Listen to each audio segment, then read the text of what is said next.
Bonjour mes amis, encore une fois à propos de MDT et WDS.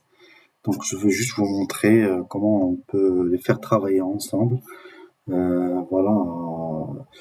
Ça veut dire que le WDS par exemple, il peut nous servir pour installer des logiciels par exemple, et des applications. On peut aussi paramétrer une machine ou une VM. Et aussi, on peut télécharger, par exemple, les updates, donc et la mettre à jour, les updates Windows. Du coup, après, on peut la capturer et l'utiliser pour un déploiement dans le réseau. Et également, le MDT, ça nous permet de ajouter encore une touche. Donc, à travers une séquence de tâches, on peut aussi paramétrer, lancer des scripts, préparer l'environnement sur notre machine.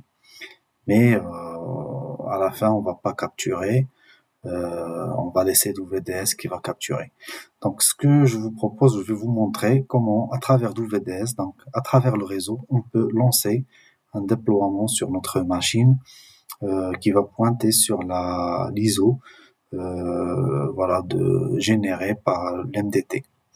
Du coup, donc on aura aussi une possibilité quand on va demander un déploiement à travers le réseau ou à travers le WDS, ça va aussi nous donner le choix d'utiliser MDT.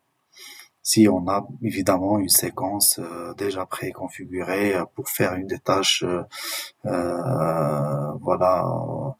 en série et paramétrer une VM d'une telle façon pour l'utiliser pour un besoin ou pour un autre. Pour faire, nous avons ici dans le même serveur, heureusement WDS et MDT. Voilà, mon MDT ici, donc la séquence, je peux la paramétrer comme je veux. Là, donc je peux ajouter des applications, installer d'autres et annoncer des scripts et faire pas mal de choses. Et après, mon WDS, donc au lieu de à chaque fois copier ou pointer sur l'ISO généré par l'MDT, l'ISO de boot, donc je peux demander à WDS carrément de prendre en charge et me la lister comme un choix parmi les autres. Voilà, donc très bien ici, donc j'ai rien à faire à ce niveau, donc je vais aller à mon serveur WDS, je vais ajouter l'image de démarrage.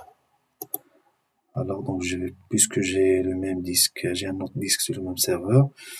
Voilà, maintenant on va utiliser le Little Touch PE X64.wim au lieu de l'ISO. On va faire OK, suivant.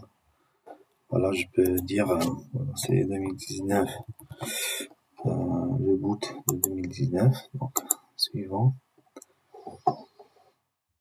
Voilà, et dans quelques secondes, il va ajouter l'image de démarrage. Et on va pouvoir tester ça sur une VM pour voir ce que ça donne.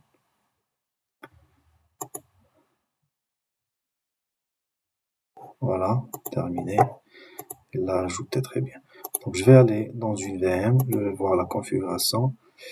J'ai supprimé carrément le lecteur CD. Il n'y a pas de lecteur CD, ça veut dire qu'il va démarrer sur le réseau en utilisant l'option F12. Voilà. Comme on l'a fait pour les autres VM. Voilà, donc je vais tester. Voilà. Je vais utiliser le LAN. On va chercher notre serveur WDS. Et là, il nous donne la possibilité d'installer, de déployer à travers MDT. Si je l'exécute.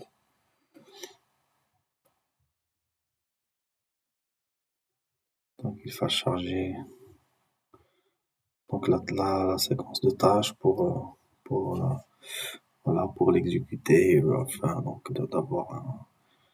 Donc c'est vraiment un couple qui est nécessaire et va nous permettre une panoplie de solutions et de masterisation et d'installation de logiciels, etc. Donc on peut peuvent travailler ensemble pour nous donner une finalité très importante.